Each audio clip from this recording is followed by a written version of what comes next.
EDSA, the slower, the better. Sa EDSA, Usad Pagong is live! Kaya kung ako ikaw at ikaw sila, mag-EDSA na tayo! EDSA! Kasama mong natatrap.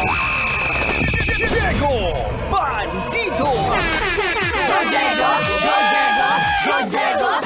EDSA! Itaas ang kamot sa mga angkol. Itaas ang kamot sa mga angkol. Bunalikol, bunalikol, bunalkol, bunalkol.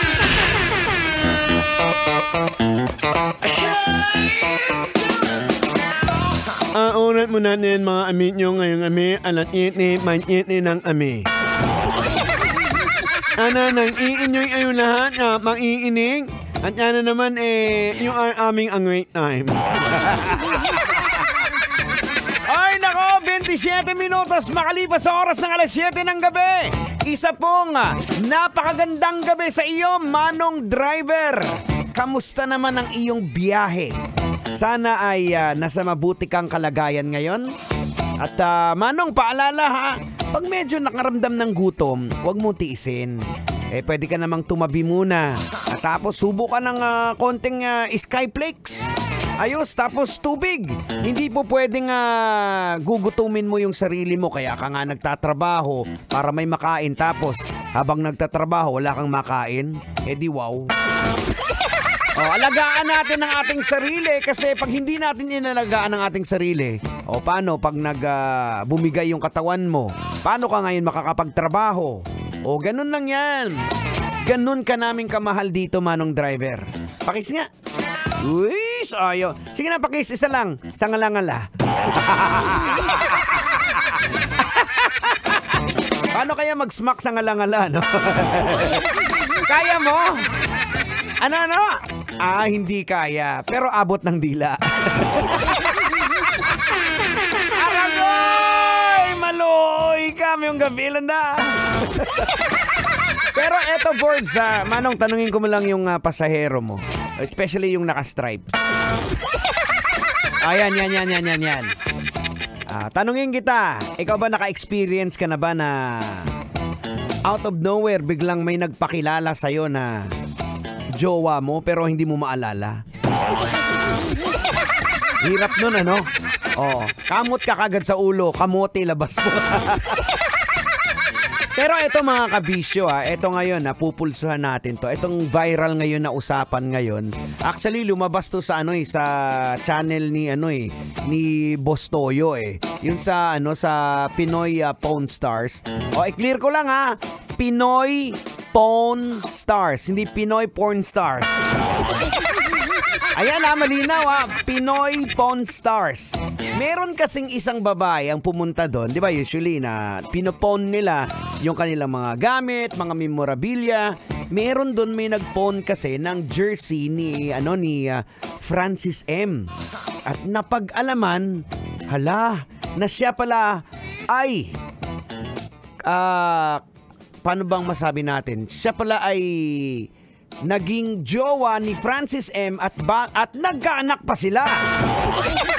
So, it's an untold story sa buhay ni master rapper Francis M. At ang kanyang anak is 14 or 15 years old. So, ibig sabihin, bago po pumanaw si Idol, nagkakasama na sila nitong babae na nagpakilala na parang third party, parang ganon. Kasi, di ba, alam naman natin, hindi sila kasal. So, ibig sabihin yan, mali! Okay, logican na natin to, Tang! Sige, logican mo na yan, bilisan mo, ang bagal mo! Aragoy! Ito na! Logican na natin to! Logican na yan! Okay, kung lologica natin mga kabisyo, ano ba ang leksyon na mapupulot natin sa isyong ito? Well, unang-una mga kabisyo, this shows, nagpapakita lamang po ito ng tinatawag nating ripple effect ng kasalanan, ng nagawa nating pagkakamali. Na ibig sabihin, kahit wala na tayo dito sa mundong ibabaw, yung mga nagawa nating kasalanan, nadadamay at nadadamay yung mga taong malalapit sa atin because of the ripple effect of the sin sa ginawa nating kasalanan. In fact, mga kabisyo, nakasulat po yan sa Biblia. O, makinig ka muna, huwag ka munang masunog. Okay? O, tabi-tabi lang dyan sa mga alagad ni Lucifer. Baka masunog kayo, Ako, nagpapaalam ako, magbabasa ako ng Bible verse kasi ito yung nasulat sa Biblia From Exodus chapter 20 verse 5 to 6. 2 verse lang to, kaya mo yan. Ang sabi dito you shall not bow down to them or worship them. For I, the Lord your God, am a jealous God, punishing the children for the sin of the parents to the 3rd and 4th generation of those who hate me, but showing love to 1,000th generation of those who love me and kept my commandments. Ayan mga kabisyo, boards, angkol, malinaw na merong consequence ang kasalanan. Na pag gumawa ang isang tatay, ang isang magulang ng kasalanan, pwedeng managot ang kanyang anak. Diba? Oo, yun ang malinaw dito na nakikita natin. So, tandaan ninyo, huwag kayong gagawa ng mali kasi pagsisisihan nyo talaga yan. Maaring hindi ikaw ang minsan, diba, napapatanong tayo na wala naman siyang ginawa, inosente naman siya, mabait naman na tao, pero bakit ganito ang nangyari sa buhay niya? Bakit naging paralisado siya? Bakit nalugmok siya sa kahirapan? It is because, mga kabisyo, dahil sa nagawang kasalanan, probably, na mga ninuno pa natin. Diba? Kaya ito yung ripple effect. Pag sinabi natin ripple effect, diba, pag nagbato ka ng bato, alam nga namang bakal.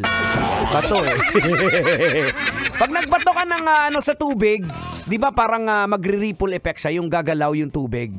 So, aabot siya hanggang sa kung saan siya aabot. Ganon din ang kasalanan. Ang punishment sa kasalanan. Okay? In Chinese, Tang, ikaw na Tang sa Chinese, Tang. O, sige, Tang. Ay, ganito yun. In Chinese, Xing Quan Ching Trao Lala, Xing Pao Ching Quan Che. Ang ibig sabihin sa Tagalog, Tang, i-research mo.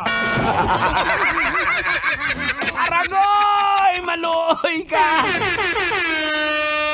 Ayan po mga kabisyo, huwag na po tayong humantong doon. Doon marami ang nagsasabi, marami ang nagbabash doon sa huwag na tayong humantong doon sa ibabash natin yung babae na nagpakilala, na lumabas. Ito kasi hanggang ngayon nahihirapan din siya dahil pumasok din siya sa kasalanan. Nahihirapan yung anak niya dahil hindi kinilala, di ba? Dahil sa ginawang kasalanan, ganun po ang nagiging epekto. O, di ba? O, at least sana malinaw sa inyong lahat, O, buti na lang, hindi ka nasunog. O, yung isa mong pasero manong driver, nagpapaalam na. Uuwi na daw sa impyerno.